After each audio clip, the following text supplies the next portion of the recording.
Hello friends, this video on photosynthesis in higher plants part 9 is brought to you by examfear.com. No more fear from exam. So with this, we will now start our discussion on the two sets of reactions of photosynthesis. First, we will talk about the light reactions.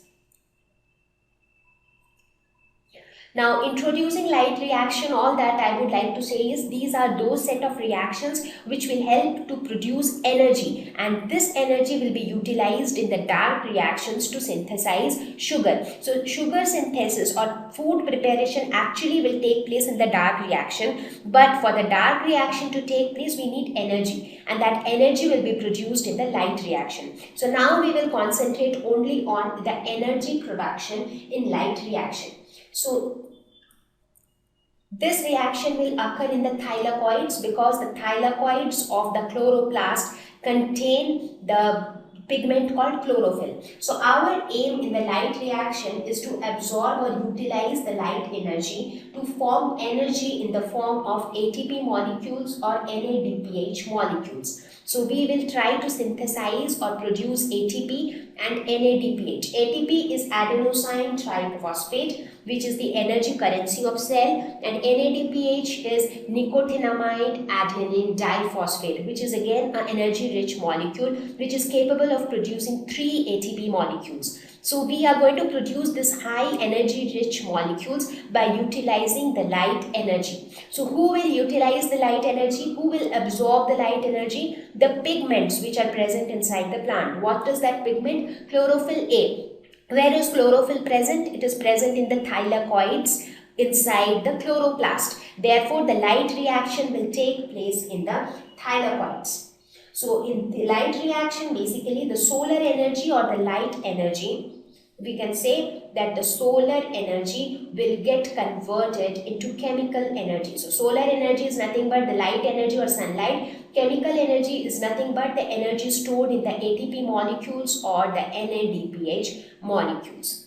So, now a question to think here is how this conversion will take place. How solar energy or the light energy will get converted into energy in the form of ATP molecules or NADPH molecules. So that is our aim here, to understand the process through which this conversion takes place. So we will now talk about photosystems. So what are photosystems? A new term for you here. Now, as I said, that the light reactions will take place in the thylakoids because thylakoids are the structures where chlorophyll is present, and chlorophyll are the pigments which can absorb light energy. Now, inside the thylakoid, not inside the thylakoid, rather in the thylakoid membranes, there are some complexes or structures which are present which are known as light absorbing complexes. So these light harvesting units of thylakoid membranes are known as photosystems. So how the chlorophyll molecules will absorb light energy and utilize it to form ATP molecules. That is what we have to see here. So now how the light energy is absorbed and utilized. That is done by the chlorophyll molecules, and they all together form a complex or a unit which is known as light harvesting complex. Often it is known as LHC. That is light harvesting complex or light harvesting units. So here in the picture you can see a photosystem. So it consists of the pigment molecules. This green colored molecules which you see here, they are nothing but the chlorophyll pigment molecules. So each of them are chlorophyll molecules. What is photon? They are nothing but the particles of the light. Light has both particle as well as wave nature. So when you talk about the particle nature of light, light is made up of photons. So when the light energy falls on these pigment molecules, the light energy is absorbed and then passed on to different molecules. So now we will see what is the structure of a light harvesting complex or a photosystem. What does it consist of? Now, this light harvesting system is also known as antenna. They are also called antenna. And where are they present? They are present in the thylakoid membranes. So, thylakoid, you remember the coin-like structures which I was talking about? So, they also have a membrane. So, in the membrane of the thylakoids, these photosystems are present. Now each photosystem has an antenna of few hundreds of pigment molecules. So this antenna can have hundreds and hundreds of pigment molecules.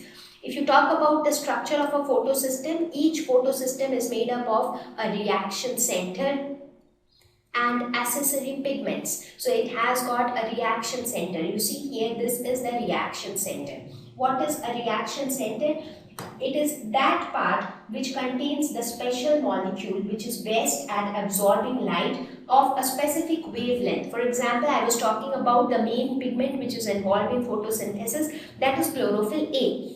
And what are the accessory pigments? Chlorophyll B, xanthophylls, carotenoids. So every photosystem will consist of a reaction center, and that reaction center will consist of the main pigment which is good at absorbing a specific wavelength of light. So that reaction center will definitely consist of chlorophyll A. This will consist of chlorophyll A. Now this chlorophyll A will be good at absorbing a specific wavelength of light. Whereas other than the reaction center, it also consists of other pigment molecules which are the accessory pigments. Right? So whenever I talk about a photosystem has the reaction center which has the main pigment, and it has all other accessory pigments. So these photosystem basically will help to absorb the light energy and then harvest it and then send it further for the utilization of light energy. Now there are two types of photosystems which exist in plants. Now it is not that only two types of photosystem exist, there can be other photosystems as well, but the most prominent photosystems of them are the two photosystems, PS1 and PS2. So PS stands for photosystem. So photosystem 1 and photosystem 2. Now PS1 consists of chlorophyll A P700. That means in PS1 also any photosystem will have one reaction center and accessory pigments. So for PS1 the reaction center has chlorophyll A which is good at absorbing light of wavelength 700 nanometer. So this chlorophyll A is good at absorbing only this wavelength of light. So whereas in PS2 it has chlorophyll A which is good at absorbing a light of 680 nanometers. So that means if it is a PS1, it will absorb a different type of light energy, whereas if it is PS2, it will absorb a different type of light energy. So if light falls on both PS1 and PS2 simultaneously, all the wavelengths of 700 nanometers will be absorbed by PS1, and all the wavelengths of 680 nanometers will be absorbed by PS2. Right? So that is the difference between PS1 and PS2. So now see, things are gradually becoming complex. Now, if you talk about the structure of these two chlorophyll molecules, chlorophyll A, P700 or 680, the structure of the chlorophyll molecules are the same, just that they absorb different wavelengths of light. When I say 700 nanometer is the wavelength of the blue region of the spectrum, and 680 nanometer is the wavelength of the red region of the spectrum. So PS1 is good at absorbing the blue light, and PS2 is good at absorbing the red light of the visible spectrum. Right? So now what we will see is how these photosystems, so the purpose of photosystem is to absorb light and then send it further. So where it will send, that we will see a little later. So this portion is nothing but your photosystem, where you have a reaction center, you have accessory pigment molecules. When light falls on it, it absorbs light and sends it to the acceptor. Now how that happens, we will see that. What exactly happens when the light falls on the photosystems. So first understand what are photosystems.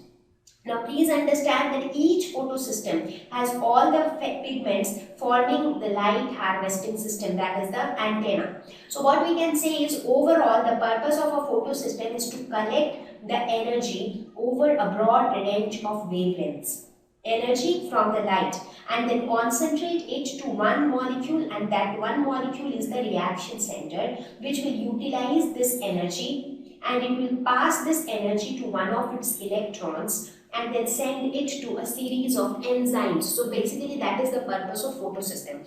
What will happen when light will fall? Light will fall on the accessory pigments also.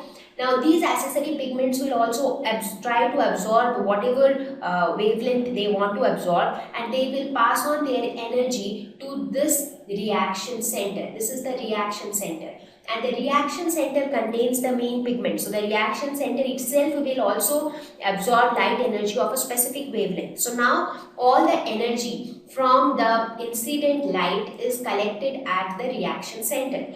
Now getting so much of energy, the electron here will get excited. What happens in case of an electron? If you provide a lot of energy to an electron, the electron gets excited and it moves to higher energy levels. So similarly here also the electron will get excited and the electron will be sent from here. It will be released out from this pigment molecule, and this electron will then be sent through an electron transport chain, where the electron will pass on through several enzymes and several molecules, and during that process ATP synthesis and NADPH synthesis will take place. So overall that is how it is going to take place. Now we will talk about each and every step in detail one by one. So here you understand just understand the concept of photosystem.